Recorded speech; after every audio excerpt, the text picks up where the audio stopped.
This year the model making students are making a 1/5 scale replica of the cryo chamber from the film Alien. On this module, the model makers are working collaboratively for the first time since they started the course in September. The collaboration between the model making and the visual effects students has been quite important. You're looking at teamwork, communication, organisation skills, and that's basically because the projects mimic real world. We're sharing some of the tutorials, so we have VFX students coming down to model making, looking at our work in progress, looking at how we approach the build. And we have model making students also attending screenings, reviews, and looking at the work of the VFX students. What's different with the project this year is that we're focusing on a lot more digital drawing, so more Rhino preparation, more 3D printing, because the set offers us that really challenging opportunity to create repeat shapes. We're also building a 1-to-1 scale section of the piece where we have a student dressed in costume shooting a live action element, which also will be combined in the finished film. We watched the film, and from that we found a bunch of reference images. We tried to find old blueprints. We got all the actors' heights and measured them up against the walls. And once we had the measurements, we all went onto CAD and tried to get some structure to it all. We made white card maquettes of the set and of the different props within it. After creating the white card model, we moved to the real thing. There was people on the construction of the octagon. There was people on construction of the corridor. People did more stuff on the walls. People did more on the pods. We used Rhino to find the correct pod shape, which we also worked with VFX on. So we were able to 3D print that. So yeah, there's the pods, the pod canopies, there's the lining for the pod, there's the base for the pod, then there's the central console, there's the computer that goes with that.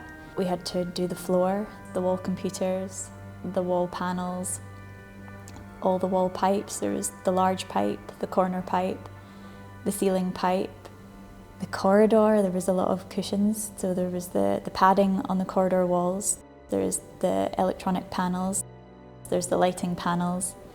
There was the ceiling that had to be laser cut.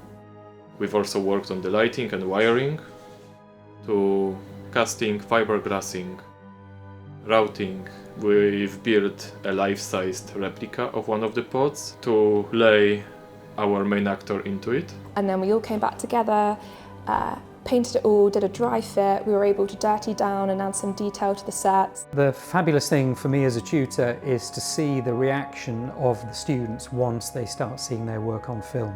Whatever you're making, whether it's a miniature or a prop, once it leaves the workshop, goes into a studio environment and ends up on screen, is something that's incredibly different. We disassembled the set and brought it over, assembled it on the stage, checked all our wiring to make sure all the lighting was still working. We brought in 24/7 drama and Take 4D television. We shot it on our own premises in stage 4, had a motion control camera, track and snorkel lens to be able to traverse through the set into close-up sections. We were on standby to take parts of the set away and fix them. We would reset the set every time before the camera started shooting again.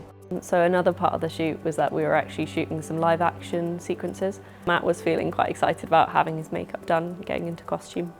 So on set we had a data capture team and a data wrangling team. The data capture team kind of controlled your grey ball and chrome ball and Macbeth charts. That is like a colour chart that we use to calibrate the shots, so that when we go into the post-production, we have as much information as possible. It was a good opportunity as well. We managed to network with some titans in the industry. And so yeah, it was an awesome experience. As soon as we're done with the shoot, we spend a lot of time processing all of the footage we've taken. The start of our CG process is the modelling stage. We had to start with the base modelling and topology. We then moved on to look dev, which is more of a texturing, trying to create the look and feel. After that, Me personally, I went on to rigging and animation for the coat, so I needed to hand animate a rig and control its movement. I was assigned shot 50. It's a one-to-one shot, it's a live action shot in which the model maker, Matt, is inside. They needed a live action actor when we see someone lying in the pod. That was the biggest piece of acting I've done. I didn't know there'd be quite as many takes for just opening my eyes, but I'm a pro now. It was really interesting to do that shot because the shot essentially is just Matt inside the pod, but everything that you see that's happening to him, like the nosebleed, the bug in the eye, the veins popping out, all of that is done in comp. And after we finished the compositing process, it includes lighting, it includes getting 2D assets in, it includes a lot of creative passes, and you do a lot of iterations on that. And after you finish that, you essentially get a final product. So we watched what we call the creative final in the cinema, and I've got to say it's amazing for the amount of work that was required to get it to the level that we all wanted to push it to. So I'm really proud of them. I think working with the model making students is like a really amazing process that we got to do. I think it's really fun, and one of the main selling points for this course was the collaboration between different departments. Looking back on the project, I'm really pleased with it. I think we all grew so much, we all worked together really well.